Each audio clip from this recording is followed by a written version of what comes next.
Hello. അപ്പം ഞാനിന്ന് പഠിക്കാൻ പോകുന്നത് കേരള ഭൂമിശാസ്ത്രത്തിൽ ആദ്യത്തെ 2 ഭാഗങ്ങൾ കഴിഞ്ഞിട്ടുണ്ട്. 2 ടോപ്പിക്കുകളിൽ ഒന്ന് വന്യജീവി സങ്കേതങ്ങൾ എന്ന് പറയുന്ന ടോപ്പിക്ക് നേരത്തെ ഞാൻ എൻ്റെ റൂമും സ്റ്റഡി ടേബിളും കാണിച്ചു തന്നപ്പോൾ ഞാൻ ഇട്ടിട്ടുണ്ടായിരുന്നു. ഇത് പിന്നെ കൃഷി പഠിച്ചിട്ടുണ്ടായിരുന്നു. അതിലൊരു പേജ് മാത്രം വളരെ കുറച്ച് നമ്മൾ വിരിപ്പ്, മുണ്ടകൻ, പുഞ്ച എന്തുവരെ അതാണ് നമ്മൾ പഠിച്ചിട്ടുണ്ടായിരുന്നു. കുറച്ച് ഓരോ ടോപ്പിക്കിൽ ഞാനിപ്പോൾ ഒരു ഭൂമിശാസ്ത്രം എടുത്തിട്ടുണ്ടെങ്കിൽ അതിൽ എത്ര ടോപ്പിക്ക് വരുന്നു ആ ടോപ്പിക്കിൽ 1 പേജ്, ഒരു ടോപ്പിക്കിൽ 1 പേജ് വെച്ച് ആ ടോപ്പിക്ക് കംപ്ലീറ്റ് ഞാൻ എത്ര ടോപ്പിക്കുണ്ടോ ആ ടോപ്പിക്കിൽ ഓരോ പേജ് വീതം പഠിച്ചു പോകുള്ളൂ. അതായത് ഒരു ടോപ്പിക്ക് എടുത്തത് മൊത്തവും പഠിച്ച് തീർത്തിട്ട് അടുത്ത ടോപ്പിക്ക് പോകാനിരുന്ന് കഴിഞ്ഞാൽ എൻ്റെ തലച്ചോറിൽ കുറച്ചേ അത് അക്സെപ്റ്റ് ചെയ്യുള്ളൂ. അപ്പം ഞാൻ എന്ത് ചെയ്യും, എനിക്ക് പഠിക്കാൻ പറ്റാവുന്ന ഒരു 10 പോയിൻറ്റ് ആ ടോപ്പിക്കിൽ നിന്ന് 10 പോയിൻറ്റ് ഞാൻ പഠിക്കും. അത് കഴിഞ്ഞിട്ട് അടുത്ത് ഞാൻ റൊട്ടേഷൻ ചെയ്ത് വരുമ്പോൾ ഈ 10 പോയിൻറ്റ് ഓർമ്മിക്കും, പിന്നെയും വീണ്ടും ബാക്കി ഒരു 10 പോയിൻറ്റും കൂടെ ആഡ് ഓൺ ചെയ്ത് അങ്ങനെയാണ് പോകുന്നത്. അങ്ങനെ ഞാൻ ആ ടോപ്പിക്കിൽ ഒരു ടൈം ടേബിളിൽ ജോഗ്രഫി എന്ന് പറയുന്ന ഭാഗത്ത് എത്ര ടോപ്പിക്കുകളുണ്ടോ ആ ടോപ്പിക്കുകളിൽ നിന്ന് ഓരോ പേജ് വീതം പഠിച്ചാൽ പോകുന്നത്. അപ്പോൾ എനിക്ക് തലച്ചോറിൽ അത് കൊണ്ടുവന്ന് ചെറുതായിട്ട് ഇങ്ങനെ അടുക്കി വെക്കാൻ പറ്റും. അല്ലാണ്ട് ഒരു ടോപ്പിക്ക്, ഇപ്പോൾ വന്യജീവി സങ്കേതം എന്ന് പറയുന്ന ടോപ്പിക്ക് എടുത്തിട്ട് പെരിയാർ മുതൽ ഇന്ന് നെയ്യാറ് വരെയുള്ള വന്യജീവി സങ്കേതം നമ്മൾ പഠിക്കാൻ നിന്ന് കഴിഞ്ഞാൽ അതിൽ എനിക്ക് ഏതാണ്ട് ഒരു 5-6 പോയിൻ്റ് എൻ്റെ തലയിൽ കയറുള്ളൂ. അപ്പം ഞാൻ കരുതി പെരിയാർ മാത്രം ഒന്ന് പഠിച്ചു പോകാം. ഇന്ന് ഒരു ടോപ്പിക്ക് വന്യജീവി സങ്കേതം എന്ന് പറയുന്ന ടോപ്പിക്ക് എടുത്തിട്ട് അതിന് പെരിയാർ വന്യജീവി സങ്കേതം മാത്രം ഞാൻ പഠിച്ചപ്പോൾ എനിക്ക് ഓർമ്മയുണ്ട്. 50-ലാണ് രൂപീകരിച്ചത്, 78-ൽ കടുവാ സങ്കേതമായി, 82-ൽ അത് ദേശീയോദ്യാനത്തിൻ്റെ ഇതിൽ കൊണ്ടുവന്നു, പിന്നെ 92-ൽ അത് എലിഫൻറ്റ് കീഴിലായി, 34-ൽ ശ്രീചിത്ര തിരുനാളാണ് ഉദ്ഘാടനം ചെയ്തത്, റോബിൻസണാണ് അതിൻ്റെ ആദ്യത്തെ വാർഡൻ എന്നൊക്കെ. പിന്നെ ആദ്യത്തെ പേരുത്ത് നെല്ലിക്കാംപെട്ടി സാങ്ച്വറി എന്നാണ്. അത് ഇടുക്കി, പത്തനംതിട്ട, കോട്ടയം എന്നീ ജില്ലകളിൽ വ്യാപിച്ച് കിടക്കുന്നു.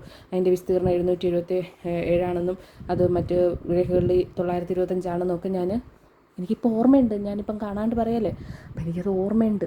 അത് ഞാൻ പഠിച്ച് കുറച്ചേ വായിച്ചുള്ളൂ, അതിൻ്റെ കയ്യിൽ ഓർമ്മയുണ്ട്. പക്ഷേ അത് മൊത്തവും ഞാൻ ആ ടോപ്പിക്ക് മൊത്തം കവർ ചെയ്തിട്ടുണ്ടായിരുന്നെങ്കിൽ എനിക്കിന്ന് പഠിച്ച് തീർക്കാൻ പറ്റില്ലായിരുന്നു. അപ്പോൾ ഇന്ന് ഞാൻ ഒരു പേജ് പഠിക്കാൻ പോകുന്നത് ഈ ഭാഗമാണ് പഠിക്കാൻ പോകുന്നത്. വ്യവസായം, അതായത് ധാതുക്കളും വ്യവസായം എന്ന് പറയുന്നത് ഫസ്റ്റ് പേജിൽ എന്തുണ്ടോ അത് മാത്രം. ഓക്കെ, നമുക്ക് തുടങ്ങാം. കേരളത്തിൽ കാണപ്പെടുന്ന പ്രധാന ധാതുക്കൾ ഏതൊക്കെയെന്ന് വെച്ചാൽ ഇൽമാനൈറ്റ് ഉണ്ട്, മോണോസൈറ്റ് ഉണ്ട്, സിലിക്കൺ, ബോക്സൈറ്റ്, ചുണ്ണാമ്പുകല്ല്, സിലിക്ക, സ്വർണം, രത്നം, കളിമണ്ണ്, റൂട്ടൈൽ, സിൽമാനൈറ്റ് എന്നിവയുണ്ട്. ഇതിൽ ഏറ്റവും കൂടുതൽ നമ്മൾ കേട്ടിട്ടുള്ളത് ഇൽമാനൈറ്റും മോണോസൈറ്റുമാണ്. ഇൽമാനൈറ്റും മോണോസൈറ്റും ഒക്കെയാണ് നമ്മൾ ഏറ്റവും കൂടുതൽ ക്വസ്റ്റ്യൻ പേപ്പർ കണ്ടിട്ടുള്ളത്. കേരളത്തിലെ ഇൽമാനൈറ്റ്, മോണോസൈറ്റും സിലിക്ക എന്നിവയുടെ നിക്ഷേപം ഉള്ളത് എവിടെയെന്ന് വെച്ചാൽ ചവറ നീണ്ടകര പ്രദേശമാണ്. നമ്മുടെ കൊല്ലം ജില്ലയിൽ ആൾക്കറിയായിരിക്കും. കൊല്ലം നമ്മുടെ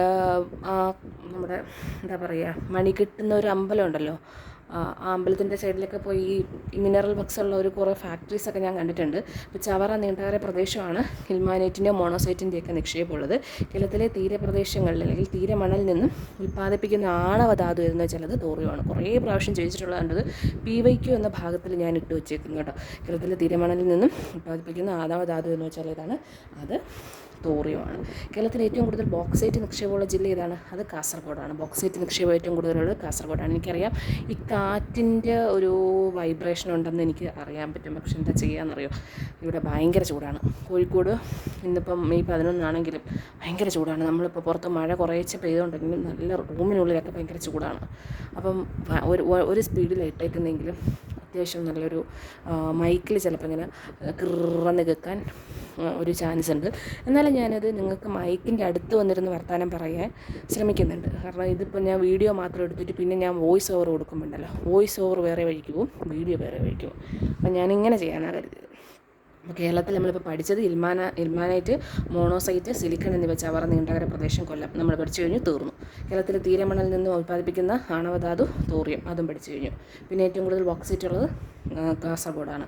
ബോക്സൈറ്റ് നിക്ഷേപം കാണപ്പെടുന്ന കാസർഗോഡിലെ പ്രദേശങ്ങളാണ് കുമ്പള, നീലേശ്വരം, കാഞ്ഞങ്ങാട്. ഈ കാസർഗോഡ് ഏറ്റവും പ്രധാനപ്പെട്ട ഏരിയയാണ് ഇപ്പം. കേരളത്തിൽ തീരമണലിൽ കാണപ്പെടുന്ന പ്രധാന ധാതു മണലെന്ന് വെച്ചാൽ അത് കരിമണലാണ് കേട്ടോ. ധാതു മണലെന്ന് വെച്ചാൽ അത് കരിമണലാണ്. കരിമണലിൽ അടങ്ങിയിരിക്കുന്ന പ്രധാന ധാതുക്കൾ എന്ന് വെച്ചാൽ അത് ഇൽമാനൈറ്റ് ഉണ്ട്, റൂട്ടൈലുണ്ട്, സിലിമനൈറ്റ് ഉണ്ട്, സിർക്കോൺ ഉണ്ട്, മോണോസൈറ്റ്, ലൂക്കോറിൻ എന്നിവയൊക്കെ ഉണ്ട്. അത് മൊത്തം പഠിച്ചു വെക്കേണ്ട, ഏതാ 2-3 പഠിച്ചു വെച്ചാൽ നമ്മൾ ചോദിക്കും കരിമണ്ണിൽ അടങ്ങിയിരിക്കുന്ന ധാതു ഏതെന്ന് വെച്ചാൽ നമുക്കിതൊന്ന് പറഞ്ഞ് പോകാൻ പറ്റും. അതായത് ilmenite, rutile, sillimanite, zircon, monazite, ലൂക്കോറിൻ എന്നിവ കേരളത്തിൽ കരിമണൽ ധാതു നിക്ഷേപം കൂടുതൽ കാണപ്പെടുന്ന പ്രദേശങ്ങൾ ഏതൊക്കെയെന്ന് വെച്ചാൽ ചവറ, നീണ്ടകര പ്രദേശം, അത് കൊല്ലമാണെന്ന് എനിക്കറിയാം. ഈ കോയിൽത്തോട്ടിൽ എവിടെയാണെന്ന് എനിക്കറിയില്ല. പിന്നെ കായംകുളം നമ്മുടെ ആലപ്പുഴയാണെന്നുള്ള കാര്യം എനിക്കറിയാം. അപ്പം ചവറ, നീണ്ടകര, കോയിൽത്തോട്ടിൽ, അതുപോലെ കായംകുളം എന്നിവയാണ്. അടുത്ത് ചുണ്ണാമ്പുകല്ല് നിക്ഷേപമുള്ള കേരളത്തിലെ പ്രദേശങ്ങൾ ഏതൊക്കെയെന്ന് വെച്ചാൽ അത് പാലക്കാടാണ് കേട്ടോ, കാണുന്നുണ്ടല്ലോ. പാലക്കാട്, കണ്ണൂർ ജില്ലകളിലെ ചില ഭാഗങ്ങളിലും തണ്ണീർമുക്കം, വൈക്കം, വാടനപ്പള്ളി, കൊടുങ്ങല്ലൂർ എന്ന് പറയുന്ന ചില ഭാഗങ്ങളും എന്ത് ചെയ്യുന്നു ചുണ്ണാമ്പുകല്ല് നിക്ഷേപമുള്ള ചില പ്രദേശങ്ങളാണ്. ഇത് മൊത്തം നമുക്ക് പഠിക്കാൻ പറ്റില്ല, അത്യാവശ്യം അറിഞ്ഞിരിക്കുക. പാലക്കാട്, കണ്ണൂർ ജില്ലകളിലെ ഭാഗങ്ങളും തണ്ണീർമുക്കം, വൈക്കം, വാടനപ്പള്ളി, കൊടുങ്ങല്ലൂർ എന്നീ ഭാഗങ്ങളുമാണ്. പിന്നെ കേരളത്തിൽ ചീനക്കണിമണ്ണ് കാണപ്പെടുന്നത് എവിടെയാണ്? കുണ്ടറ കൊല്ലമാണ്. അതും നമ്മുടെ എവിടെയാണ്? കുണ്ടറ കൊല്ലമാണ്. വളരെ ഇമ്പോർട്ടൻ്റ് ആണ് അല്ലേ? ചീനക്കളിമണ്ണ് എവിടെയും കൊല്ലത്താണ്. കുണ്ടറ സെറാമിക്സിൽ ഉപയോഗിക്കുന്ന അസംസ്കൃത വസ്തുവാണ് കളിമണ്ണ് എന്നറിയപ്പെടുന്നത്. കുണ്ടറ സെറാമിക്സിൽ ഉപയോഗിക്കുന്നതാണ് കളിമണ്ണ്. കേരളത്തിൽ സിലിക്ക നിക്ഷേപം കാണപ്പെടുന്ന ആലപ്പുഴ, ചേർത്തല പ്രദേശങ്ങളാണ്. വളരെ ഇമ്പോർട്ടൻ്റ് ആണ്. സിലിക്ക നിക്ഷേപം കാണപ്പെടുന്നത് എവിടെയെന്ന് വെച്ചാൽ ആലപ്പുഴ, ചേർത്തല പ്രദേശങ്ങളാണ്. സിലിക്ക നിക്ഷേപം കാണപ്പെടുന്നത് എവിടെയെന്ന് വെച്ചാൽ ആലപ്പുഴ, ചേർത്തല പ്രദേശങ്ങളാണ്. ഇരുമ്പ് നിക്ഷേപം കണ്ടെത്തിയിട്ടുള്ള മറ്റു ജില്ലകൾ എവിടെയൊക്കെയാണ്? കോഴിക്കോടും മലപ്പുറവും ഒക്കെ ഇരുമ്പ് നിക്ഷേപം കണ്ടെത്തിയിട്ടുള്ളൂ. ഇരുമ്പ് നിക്ഷേപം. അടുത്ത കേരളത്തിലെ പ്രധാനപ്പെട്ട ധാതു വ്യവസായ കേന്ദ്രങ്ങൾ ഏതൊക്കെയാണെന്ന് നോക്കാം. ധാതു വ്യവസായ കേന്ദ്രങ്ങൾ ഏതൊക്കെയാണ്? Indian rare earth limited Kollam. Indian rare earth limited ആണെന്ന് തോന്നുന്നു, ഞാൻ അന്ന് അവിടെ കണ്ടത്. അത് കൊല്ലത്താണ്. Indian rare earth limited Kollam. Kerala minerals and metals limited Chavara Kollam. അപ്പം ഇന്ത്യൻ റെയർ എർത്ത് ലിമിറ്റഡ് കൊല്ലമാണ്. പിന്നെയെന്ന് പറയുന്നത് കേരള മിനറൽസ് ആൻഡ് മെറ്റൽസ് ലിമിറ്റഡും ചവറ കൊല്ലത്താണ്. കേരള മിനറൽസ് ആൻഡ് മെറ്റൽസ് ലിമിറ്റഡും കൊല്ലത്താണ്. മലബാർ സിമെൻറ്റ് വാളയാർ പാലക്കാടാണ് കേട്ടോ. വളരെ ഇമ്പോർട്ടൻ്റ് ആണ്, ചോദിച്ചിട്ടുണ്ട്. ഇത് നമ്മുടെ മലബാർ സിമെൻറ്റ് എവിടെയാണ്? വാളയാർ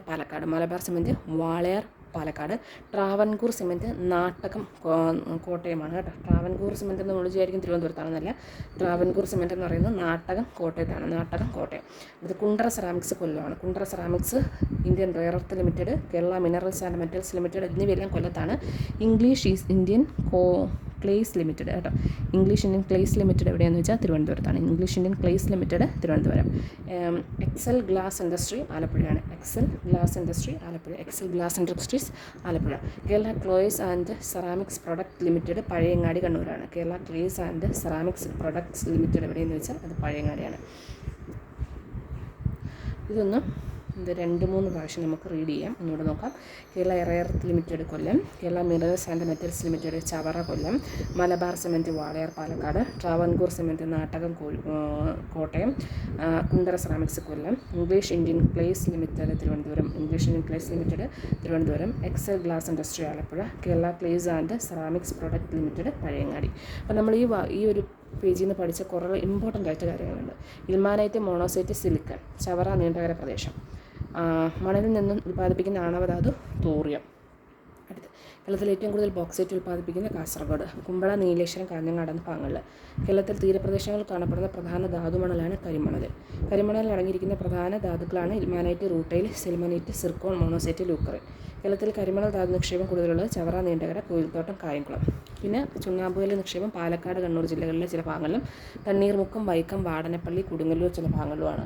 പിന്നെയെന്ന് പറയുന്നത് കേരളത്തിലെ ചീനക്കളിമണ്ണിൽ നിക്ഷേപം ഏറ്റവും കൂടുതലുള്ളത് കുണ്ടറ കൊല്ലമാണ്.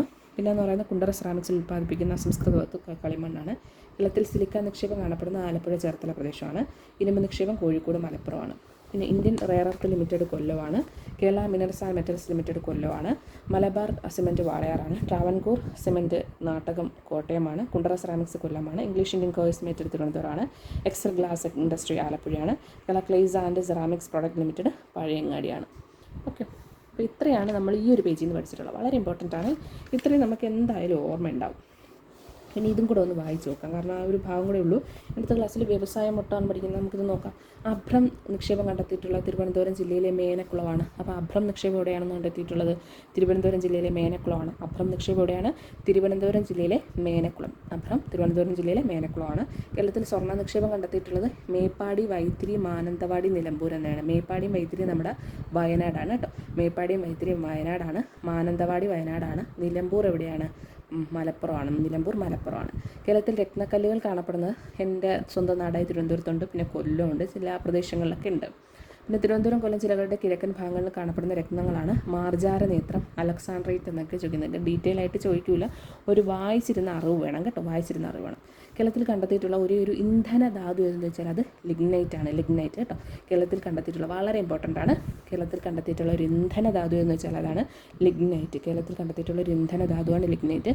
തിരുവനന്തപുരം ജില്ലയിലെ വർക്കലയിൽ കണ്ടുവരുന്ന ഒരു ഇന്ധന ധാതു നിക്ഷേപമാണ് ലിഗ്നൈറ്റ് എന്നറിയപ്പെടുന്നത്. അപ്പം തിരുവനന്തപുരം ജില്ലയിൽ വർക്കല പ്രദേശം എല്ലാവർക്കും അറിയാലോ, അപ്പോൾ അവിടെ കാണുന്നതാണ് ഈ ലിഗ്നൈറ്റ് എന്ന് പറയുന്ന ലിഗ്നൈറ്റ്. ഗ്രാഫൈറ്റ് നിക്ഷേപം കണ്ടെത്തിയിട്ടുള്ള ജില്ലകൾ തിരുവനന്തപുരം, കൊല്ലം, കോട്ടയം, ഇടുക്കി, എറണാകുളം. അതൊക്കെ ഇങ്ങനെ ഇന്ന ജില്ലയെന്ന് എടുത്ത് ചോദിക്കാൻ അവർക്കൊണ്ട് കഴിയില്ല. ഇതാണ്ട് കുറച്ചെങ്കിലും അല്ലെങ്കിൽ ഏതെങ്കിലും ഒരു ജില്ലയിലൊക്കെ ഉണ്ടാവും. അടുത്ത കേരളത്തിലെ ധാതു പര്യവേക്ഷണത്തിന് നേതൃത്വം നൽകുന്ന ആരെന്ന് വെച്ചാൽ മൈനിങ് ആൻഡ് ജിയോളജി വകുപ്പ്. മൈനിങ് ആൻഡ് ജിയോളജി വകുപ്പും പിന്നെ കേരള സ്റ്റേറ്റ് മിനറൽസ് ഡെവലപ്മെൻറ്റ് കോർപ്പറേഷനുമാണ്. കേരള സ്റ്റേറ്റ് മിനറൽസ് ഡെവലപ്മെൻറ്റ് കോർപ്പറേഷനുമാണ്. അപ്പോൾ ഇത്രയാണ് നമ്മൾ ഇന്ന് പഠിച്ചിട്ടുള്ളത്. അടുത്ത ക്ലാസ്സിൽ നമ്മൾ വ്യവസായം പഠിക്കും. അതിൽ നമ്മൾ കയർ വ്യവസായം, റബ്ബർ വ്യവസായം ഒക്കെ കംപ്ലീറ്റ് ചെയ്ത് അടുത്ത ടോപ്പിക്ക് എങ്ങനെയാണോ റൊട്ടേഷൻ ചെയ്ത് വരുന്നത് ആ സമയത്ത് ഇതിൻ്റെ ബാക്കി പഠിക്കും. ഇതൊന്ന് ജസ്റ്റ് ഒന്ന് റിവിഷൻ ചെയ്താൽ നമുക്ക് എന്ത് ചെയ്യാം, അത് ഓർമ്മയിലുണ്ടാവും. അടുത്ത ഇനി ഇതിലെ ടോപ്പിക് എന്ന് പറയുന്നത് ഞാൻ എന്തായാലും കട്ട് ചെയ്യുന്നില്ല, നിങ്ങൾക്ക് ഞാൻ എങ്ങനെയാണ് പഠിക്കുന്നതെന്ന് കാണിച്ചു തരാം. വ്യവസായ ഭാഗങ്ങളിലാണ് നമ്മുടെ ഈ ഇതൊക്കെ വരുന്നത്, ടൂറിസം അതുമായിട്ട് ബന്ധപ്പെട്ട പദ്ധതികളൊക്കെ വരുന്നത്. ഇനി നമ്മൾ പഠിക്കുന്നതാണ് ഊർജ്ജ സ്രോതസ്സുകൾ. നോക്കൂ, അടുത്ത ടോപ്പിക്ക് നമ്മൾ കേരള ഭൂമിശാസ്ത്രം എന്ന് പറയുന്ന സിലബസിൽ കൊടുത്തിട്ടുണ്ട്. ഊർജ്ജ സ്രോതസ്സുകൾ ഏതൊക്കെയാണെന്നുള്ള ഭാഗങ്ങൾ പഠിക്കണമെന്നുള്ളത്. ഇപ്പോൾ കേരളത്തിലെ വൈദ്യുതി ഉൽപ്പാദന മേഖലകൾ, അപ്പം ഇലക്ട്രിസിറ്റി രൂപീകരിച്ചതെന്ന് എന്നിവയൊക്കെയാണ് ഇന്ന് പഠിക്കാൻ പോകുന്നത്. ഇന്ന് നമ്മളെവിടെയാണ് പഠിക്കുന്നതെന്ന് പറയാം, ഇതുവരെ പഠിക്കാം. ഇന്ന് ഇതുവരെ പഠിച്ചിട്ട് അടുത്ത ക്ലാസ്സിൽ നമുക്കിത് പഠിക്കാം. ഇത് നമുക്കിവിടെ മടക്കി വെക്കാം, അടുത്ത ക്ലാസ്സിൽ പഠിക്കാനുള്ള. അപ്പോൾ ഇത്രയും നമുക്കിന്ന് പഠിക്കും. ഇന്ന് ഇതിലുള്ള ഇമ്പോർട്ടൻസ് ഭാഗങ്ങളൊന്ന് പഠിച്ച് പോകാം. ഇപ്പോൾ ജലവൈദ്യുത പദ്ധതികളെന്ന് പറയുന്ന ടോപ്പിക് കൊടുത്തിട്ടുണ്ട്. ഇതിൽ ഏറ്റവും കൂടുതൽ കേരളത്തിൽ ഏറ്റവും കൂടുതൽ ഉൽപ്പാദിപ്പിക്കുന്ന വൈദ്യുതി ഏതെന്ന് വെച്ചാൽ അത് ജലവൈദ്യുതിയാണ്.